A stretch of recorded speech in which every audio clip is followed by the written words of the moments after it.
We're working out of the Voices of Freedom, and we're going to read Angelina Grimke's response to Catherine Beecher in this kind of public interchange between two people who were actually friends and who knew each other personally, but conducted this debate on feminism and abolitionism in public letters in mid 1830s. So a word about Angelina Grimke. She's one of the two famous Grimke sisters who are from South Carolina, and so this makes them highly unusual.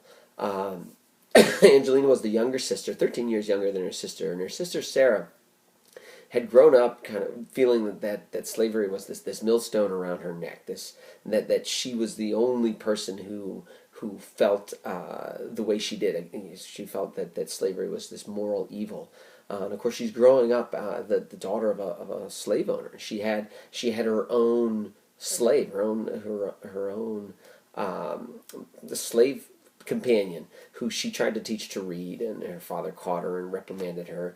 So Sarah grows up, goes off to Philadelphia, and introduced to Quakerism, and it's through Quakerism that she learns about the abolitionist movement. She brings Angelina on up, and the two of them become quite famous in the 1830s, in part because they're very articulate and very public with their denunciations of slavery, but also because they're from the South. I mean, these are Southern women born and bred in a slave society who have rejected the fundamental premise of the Southern way of life, and so their writings have more power. And Angelina's probably her most famous pamphlet is called An Appeal to the Christian Women of the South. This is a direct appeal to her peers in South Carolina and others, calling upon them basically to apply the golden rule, to ask themselves, if slaves are so happy and slavery is such a wonderful way to live, why don't you put your own children in slavery? Why not enslave your own kids? If it's so great, why not apply it to your own children? And through this, she shows that we all know we wouldn't enslave our own children. We all know that we wouldn't apply this to ourselves. We all know that this is fundamentally wrong. Why can't you free your slaves?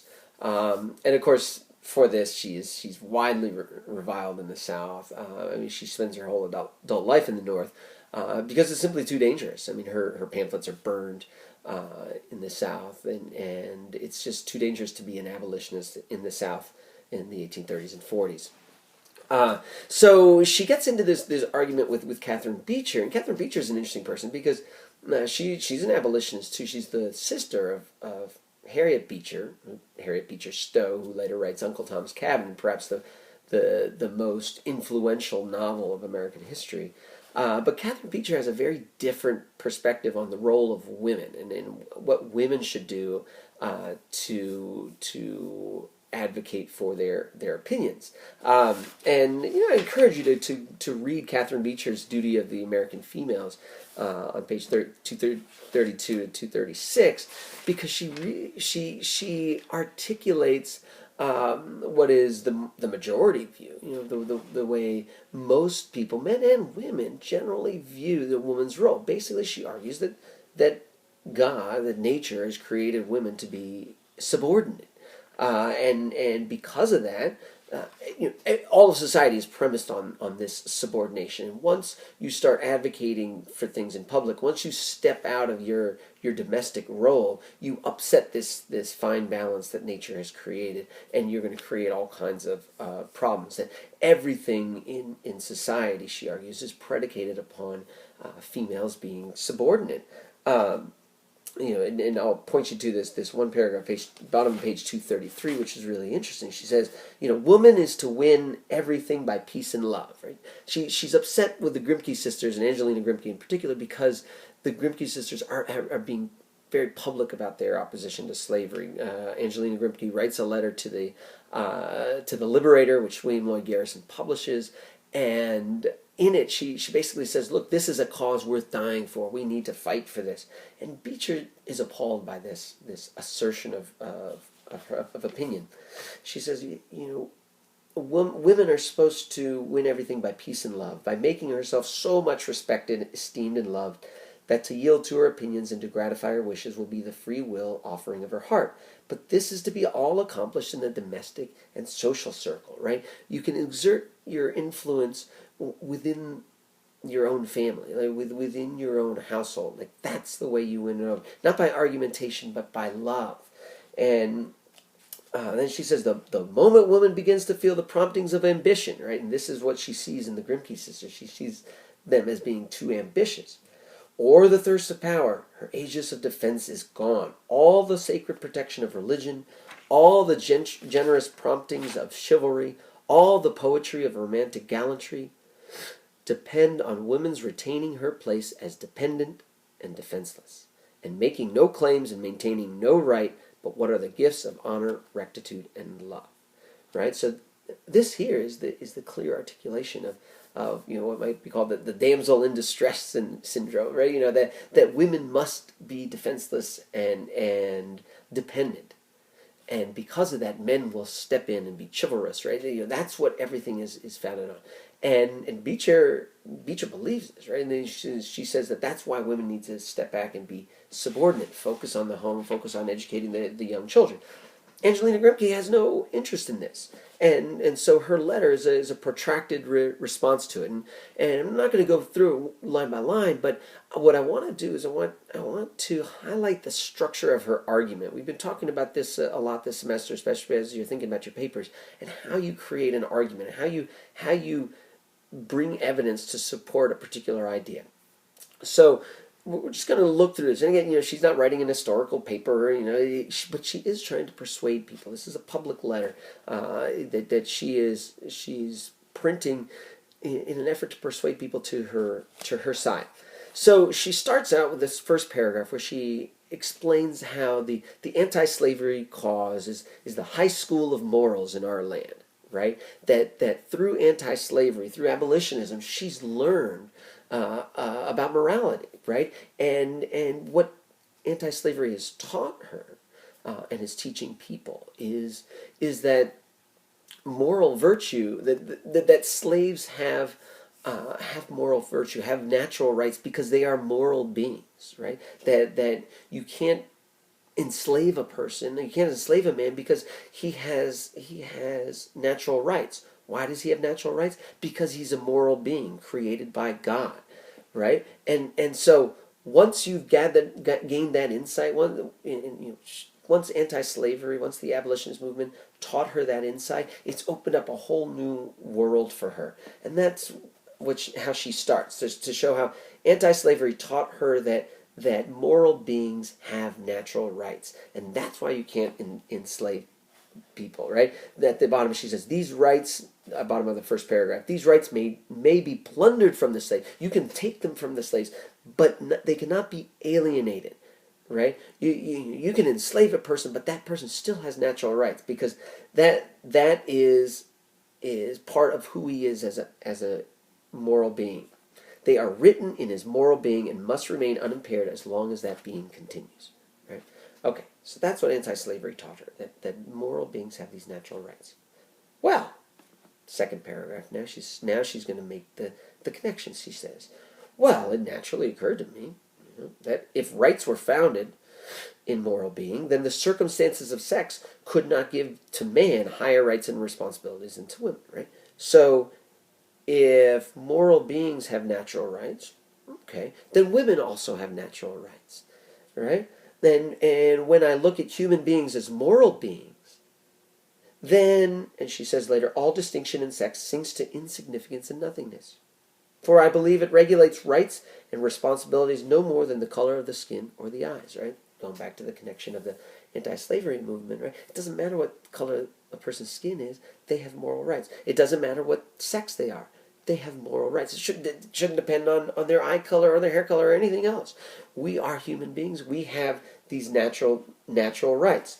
My doctrine then is whatever is morally right for man to do, it's morally right for woman to do.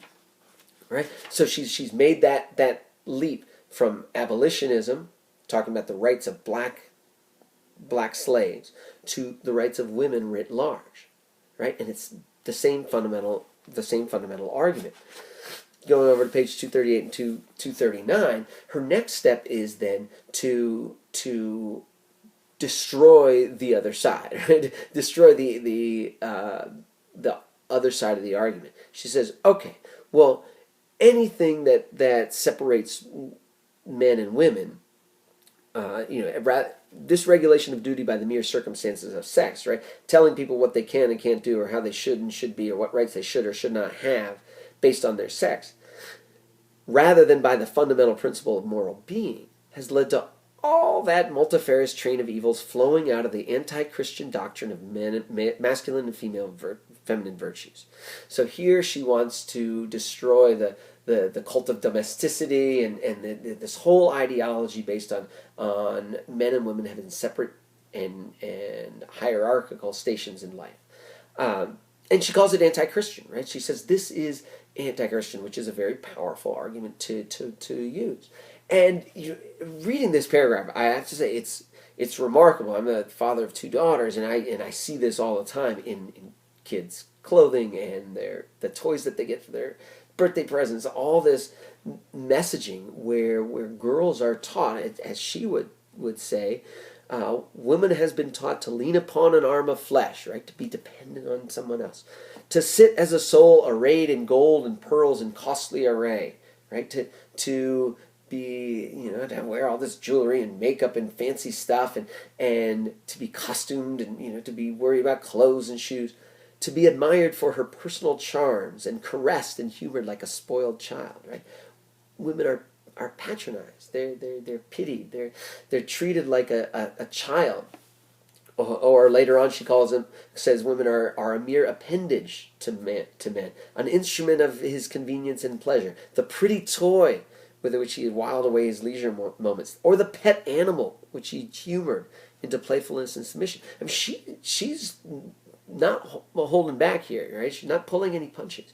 She's saying that this is how women are treated. You may think you're treating women better, that women are being treated well by being put on this pedestal and wearing her pearls and fancy stuff, but that's really like treating how you treat a dog or a spoiled child. This is not how you treat an equal moral being.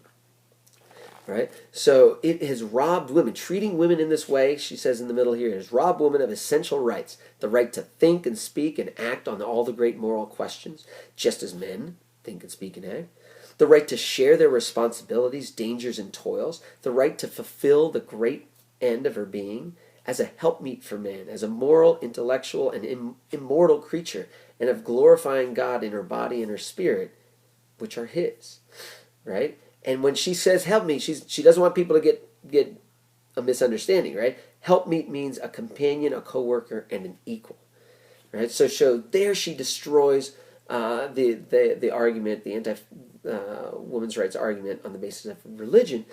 On page 239, she's going to use the language of the Declaration of Independence, right? She says, measure her rights and duties by the sure, unerring standard of moral being, not by the false rights and measures of mere circumstance of her human existence. And then it will become a self-evident truth, right? She knows her readers are going to respond to that. She knows that that's the line in the Declaration of Independence, right? We hold these truths to be self-evident, that whatever it is morally right for a man to do is morally right for a woman to do, right? She's using the language of Christianity. She's using the language of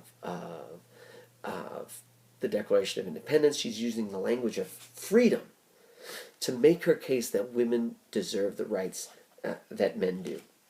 Right? And she says, I believe it is her right, the women's right, to be consulted in all laws and regulations by which she's governed, whether in church or state, and that the present arrangement of society on those points are a violation of human rights.